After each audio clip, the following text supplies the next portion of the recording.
Hello everyone, तो finally आ चुका है यूनचे, मेरा मतलब यूनचे का स्टोरी, जो कि एक ऐसा लड़का है जो अपने लाइफ में सारे कुछ खोता है, अपने परिवार, घर और अपने मास्टर को भी, और इनमें तो उसे मरना भी पड़ता है। और उसके बाद वो एक नए बॉडी के साथ एक नए जगह जन्म लेता है, जहाँ पर कि उसे फिर से शुरुआत से ही शुरू करना था सब कुछ। तो शुरुआत में हमें क्लाउड एंड क्लिफ पहाड़ को दिखाया जाता है, जिसके चोटी पर की बहुत सारे डेड बॉडीज पड़े हुए थे और बहुत सारे सोल्जर्स जो कि एक तरफ ही भाग रहे थे। और हम देखते हैं कि वो सब यूनचे की तरफ ही भाग रहे थे, क्योंकि यूनचे का पास एक स्काई पॉइजन पिल था जो कि वो लोग चाहते थे। वो पिल किसी भी तरह के इंजरीज को हील कर सकता था, और ये पिल उसका मास्टर ने यूनचे को दिया था। जब यूनचे बहुत ही छोटा था, उसके मास्टर को तब वो जंगल में पड़ा हुआ मिला था, इसलिए उसके मास्टर उसे घर लाया था और उसे मेडिकल में बहुत ही अच्छी नॉलेज दी थी, जिसके कारण यूनचे को बहुत ही सारे मेडिसिन और पिल के बारे में और पॉइजन के बारे में बहुत ही अच्छी नॉलेज थी। उसके मास्टर एक बहुत ही अच्छा आदमी था। वो इस पिल की मदद से बहुत सारे लोगों को ठीक किया था और बहुत सारे इंजरीज को हील कर चुका था। और इसके कारण वहाँ के सेक्ट वालों को पता चल गई थी कि उसके मास्टर के पास स्काई पॉइजन पिल था, इसलिए उसके मास्टर वो पिल उसे दे दिया था और कहा था कि भाग जाओ यहाँ से और इस पिल को कभी भी किसी के हाथ मत देना। इसलिए यूनचे वहाँ से भाग चुका था और उसके बाद सेक्ट वालों उसके मास्टर को मार दिया था और उसके परिवार में और जो भी था उन सबको एक एक करके मार दिया था। और फिर आखिरकार वो लोग यूनचे को पकड़ लेता है क्लाउड क्लिफ माउंटेन के ऊपर, और बहुत सारे सेना लेके उसे पकड़ने के लिए कुछ एल्डर वाले भी साथ आए थे। पर यूनचे बहुत ही शांति से वहाँ पर खड़ा था। उसकी बॉडी में बहुत ही चोटें और इंजरीज थी, देख के लग ही रहा था कि वो बहुत दिनों से उनके साथ फाइट कर रहा है, इसलिए तो इतने सारे बॉडी को वहाँ पर गिरा पाया। पर अभी भी बहुत सारे सेना उसके सामने था और वो लोग कह रहे थे कि तुम स्काई पॉइजन पिल को मेरे हवाले कर दो, जिससे कि मैं तुम्हें एक आसान मौत दे सकूं, जिससे कि तुम्हें बिल्कुल भी दर्द नहीं होगा। पर यूनचे कहता है कि अच्छा तो ठीक है, आ जाओ, देखते हैं कौन किसे मौत देता है। और ये कह के यूनचे उन सबसे फाइट करने लग जाता है, पर वो लोग बहुत ही तादाद में ज्यादा था, जिसके लिए कि यूनचे बहुत ही थक रहा था। और दूसरी तरफ हम एल्डरों को देखते हैं जो कि यूनचे की इस फाइटिंग ऑरा से अपने आप को प्रोटेक्ट करने के लिए सील का भी यूज कर रहा था। इसका मतलब कि यूनचे बहुत ही पावरफुल था, वो अपना स्काई पॉइजन पिल को यूज कर रहा था उन सबसे फाइट करने में। और फिर वहाँ पर और भी सोल्जर्स आ रहे थे, इसलिए यूनचे उन सबसे कमजोर पड़ रहा था। इसलिए सेक्ट का एल्डर कहता है कि तुम उस स्काई पॉइजन पिल को हमारा हवाले कर दो, जिससे कि मैं तुम्हें एक आसान मौत शायद दे सकता हूँ। पर यूनचे सोचता है कि आसान मौत कौन चाहता है, जबकि इस दुनिया में उसके लिए और कोई भी नहीं था, क्योंकि उसके मास्टर, उसके परिवार, अपने फैमिली के सारे लोग मर चुका है। उन लोगों को ये लोग मार दिया है, इसलिए वो अपने पिल को अपने मुंह में घुसाते हुए उस पहाड़ की चोटी से कूद जाता है। और सब लोग तो उसे रोकने के लिए कोशिश कर रहा था, पर वो लोग उसके परछाई को भी पकड़ नहीं पाता और वो वहाँ से गिर जाता है। और फिर नीचे एक बहुत बड़ी ग्रीन ब्लास्ट होती हुई दिखाया जाता है।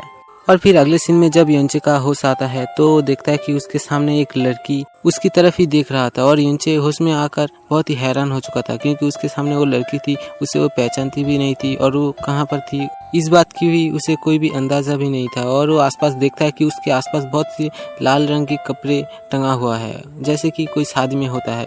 और फिर वो उठते ही उस लड़की से पूछता है कि मैं कहाँ पर हूँ और ये आसपास इतना लाल रंग की कपड़ा क्यों टंगा हुआ है, यहाँ पर कि क्या किसी का शादी चल रहा है। और इससे थी वो लड़की थोड़ा सा नाराज हो जाता है और कहता है कि क्या तुम्हारा दिमाग घास चरने गया है, आज तुम्हारी ही शादी है और तुम खुद ही भूल चुके हो। और ये बात सुन के तो यूनचे को बहुत ही बड़ा झटका लगता है, जैसे कि उसे लगना ही था। और फिर वो लड़की कहता है कि तुम तो बिल्कुल ठीक हो चुके हो, तुम्हारा बुखार भी ठीक हो चुका है, इसलिए मैं तुम्हारा दादाजी को इन्फॉर्म करके आता हूँ। उन्होंने पास की गांव से सीतू डॉक्टर को बुलाने के लिए गया है, मैं उसे इन्फॉर्म करके आता हूँ ताकि वो लोग ज्यादा परेशान ना हो। ये कह के वो लड़की वहाँ से चला जाता है।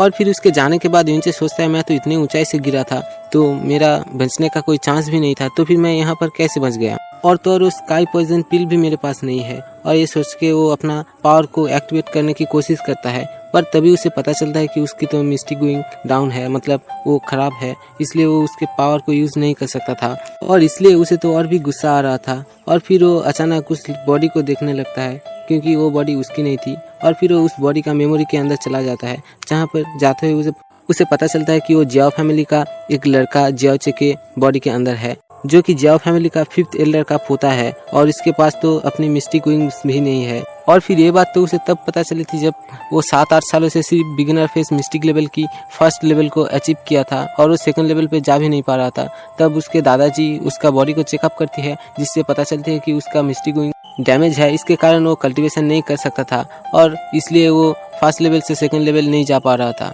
और इसलिए जियाओ फैमिली उसे एक बोझ की तरह समझती है। पर उसके दादाजी कभी उसे एक बोझ बनने नहीं दिया। उसके दादाजी उसका अच्छा ख्याल रखता था और उसका आंट तो उसे हमेशा ही प्रोटेक्ट करता था। और यूनचे ये सब देख ही रहा था कि तभी उसका आंट मतलब जियाओची के आंट उसे बुलाने लगती है और फिर वो उठ जाता है और देखता है कि उसके दादाजी भी वहाँ पर आ चुका है। और उसके दादाजी उसके सर पर हाथ ही देने वाला था, पर यूनचे अपना सर हटा लेती है, जिससे कि उसका दादाजी थोड़ा सा हैरान तो होता है।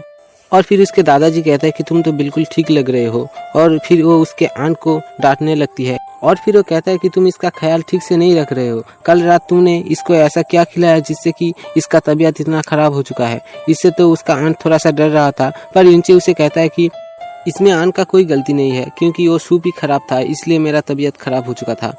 इसलिए आप आंट को इसमें दोस्त मत दीजिए। और ये बात सुन के तो आंट और उसके दादाजी थोड़ा सा हैरान था, क्योंकि यूनचे आज कुछ बदला बदला सा लग रहा था। जाहिर सी बात है कि वो कोई और है। और फिर उसके दादाजी कहता है कि अच्छा ठीक है, तुम जल्दी से तैयार हो जाओ, क्योंकि बारात निकलने का टाइम हो चुका था। और फिर ये कह के उसके दादाजी वहाँ से चला जाता है और उसके आंट तो बहुत ही खुश था उसके इस नए बर्ताव से। पर यूनचे का ध्यान कहीं और था, क्योंकि उसे पता चल गई थी कि उसे जहर दी गई है। क्योंकि वो बहुत सी जहर के बारे में जानता था, इसलिए उसे पता चल गया था कि कल रात जो वो सूप खाया था उसमें जहर मिला हुआ था। पर उसके दिमाग में ये बात नहीं घुस रही थी कि कोई उसे क्यों मारना चाहेगा। उसका तो मिस्टी गोइंग भी ठीक नहीं है, वो कल्टीवेट भी नहीं कर सकता था, तो किसी को उससे क्या चाहिए। और फिर अपने आंट से उसे पता चलती है कि आज वो जिससे शादी करने जा रहा है उसका नाम किंग स्वे है और वो इस टाउन की सबसे खूबसूरत लड़की है और वो बहुत ही पावरफुल भी है। इसलिए बहुत से लड़का है जो उसे पसंद करता है और उससे शादी भी करना चाहता है, जो कि बहुत पावरफुल भी है। और इसलिए शायद यूनचे को कोई मारना चाहता है, ये एक कारण हो सकता है उसे मारने का। और इसी सवाल के साथ ये एपिसोड खत्म हो जाती है। अब हम नेक्स्ट पार्ट में देखेंगे कि यूनचे को कैसे पता चलता है कि कौन उसे मारना चाहता था और कैसे वो अपने बारात लेके अपने शादी करने के लिए जाता है। दोस्तों, अगर आपको ये सीरीज अच्छी लग रही है तो नेक्स्ट पार्ट के लिए कमेंट कीजिए, ताकि मैं जल्दी से जल्द आपके लिए नेक्स्ट पार्ट को ला पाऊँ। तब तक के लिए टाटा।